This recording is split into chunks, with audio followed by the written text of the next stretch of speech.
Je pense que l'hiver offre une expérience très différente. Vous pouvez voir une aurore boréale. C'est un phénomène spectaculaire. Mais pour l'admirer, vous devez rester en Arctique pendant quelques jours. Car si le ciel est nuageux, vous ne la verrez pas.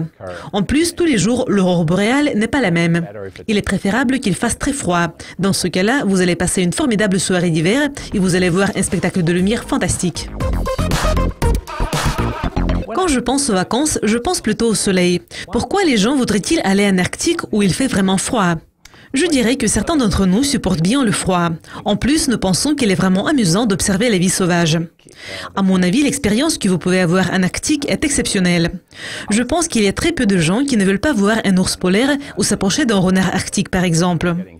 Donc c'est un endroit fantastique du point de vue de la nature, mais pas seulement de la nature. Il y a également une culture très riche. Il s'agit d'un mode de vie particulier.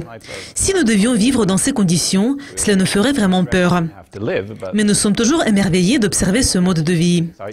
Donc je pense que c'est un vrai plaisir d'avoir la possibilité d'aller en Arctique et de voir de ses propres yeux comment est le bout du monde. Et que les touristes peuvent-ils visiter en Arctique?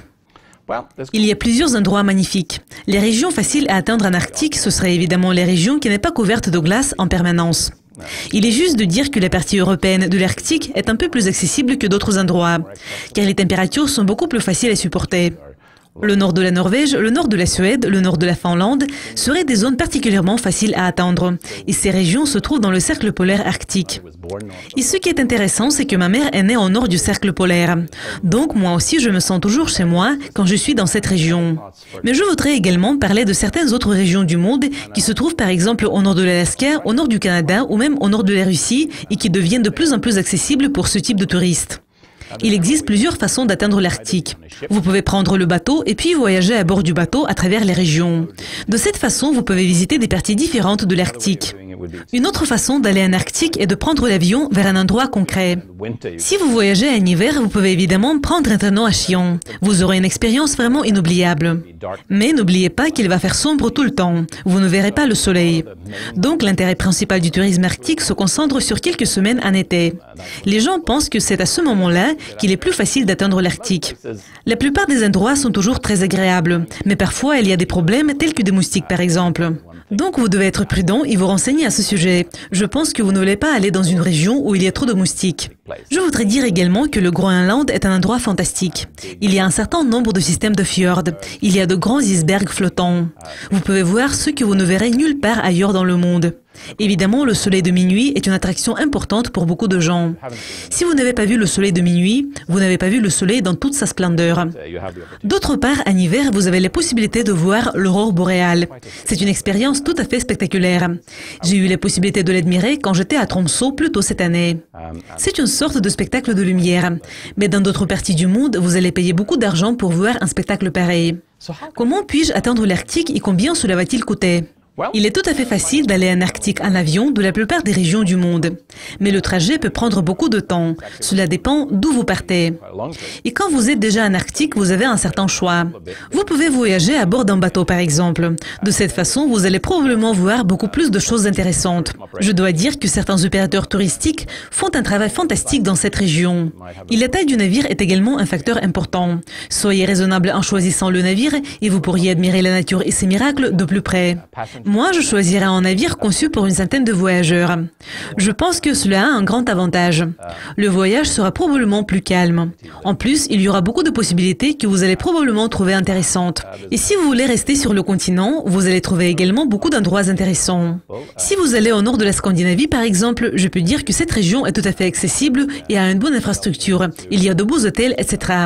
Les régions au nord du Canada peuvent être également très intéressantes. Si vous voulez voir, par exemple, des ours polaires, vous pouvez vous rendre à Churchill Bay et dans certains autres endroits. Et je pense que même en Russie, vous pouvez également avoir des expériences vraiment inoubliables. Donc cela dépend plutôt de ce qui vous intéresse et de votre budget. Si vous voyagez en avion, cela pourrait vous coûter quelques milliers de dollars. Tout dépend de la région d'où vous partez. Et si vous prenez un simple bateau, un voyage de 8 jours pourrait vous coûter également quelques milliers de dollars. Mais si vous choisissez un navire de luxe, cela pourrait vous coûter plus de 10 000 dollars. En plus, cela va dépendre du type de votre cabine et des activités activités que votre opérateur a prévues. Quelle est la meilleure période pour visiter l'Arctique? Comme je l'ai déjà dit, je pense qu'il y a deux périodes intéressantes pour aller en Arctique. Vous pouvez vous y rendre en été comme la plupart des gens. Ce qui est intéressant, c'est qu'il fait toujours clair. Donc vous pouvez avoir des activités pendant la journée et dans la nuit. Je me rappelle que quand je suis arrivée à Spitsbergen, c'était le jour le plus chaud de l'année. Et il a fait 10 degrés. Et en fait, c'était à 2 heures. Dans d'autres endroits, il fait très sombre à 2 heures. Mais dans cette région, il fait jour 24 heures sur 24. Et c'est vraiment quelque chose de particulier. Et à mon avis, l'hiver peut offrir une expérience très différente. Comme je l'ai déjà dit, vous pouvez voir une aurore boréale. C'est un phénomène spectaculaire. Mais pour l'admirer, vous devez rester en Arctique pendant quelques jours. Car si le ciel est nuageux, vous ne la verrez pas. En plus, tous les jours, l'aurore boréale n'est pas la même. Il est préférable qu'il fasse très froid. Dans ce cas-là, vous allez passer une formidable soirée d'hiver et vous allez voir un spectacle de lumière fantastique. À mon avis, l'automne et le printemps sont des saisons un peu moins intéressantes. Et le temps peut être instable pendant certaines périodes de l'année dans certains endroits du cercle polaire. Et comment le tourisme affecte-t-il la vie de la population autochtone? Je pense que l'influence est très différente dans des régions différentes.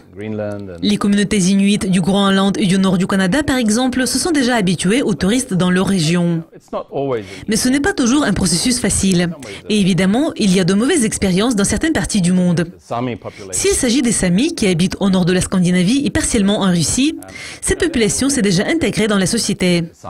Les Samis se sont déjà habitués aux touristes. Par conséquent, il y a moins de problèmes. En ce qui concerne une influence positive, il est à noter que le tourisme crée de nouveaux emplois qui sont importants et intéressants en même temps. Et un autre point positif, c'est qu'il y a un échange culturel considérable. Donc, en général, nous voyons un mélange intéressant. Évidemment, nous voudrions avoir des opérateurs touristiques vraiment responsables. En plus, il est toujours préférable d'avoir moins de retard, mais plus de gens qui vont en fait laisser un peu d'argent dans les régions, ce qui va soutenir l'économie locale. Et je peux constater que les gens de l'Arctique sont extrêmement sympathiques. C'est une région magnifique du monde. Donc, si vous avez la possibilité d'aller en Arctique, n'hésitez pas à le faire. En voyageant, parlez à la population autochtone, communiquez avec ces gens et essayez de devenir une partie de cet environnement particulier. Merci de votre participation. C'est un plaisir de vous accueillir dans notre studio. C'est un plaisir pour moi. Et merci d'être avec nous. Restez à l'écoute de Yucascopie TV pour découvrir plus d'interviews intéressantes.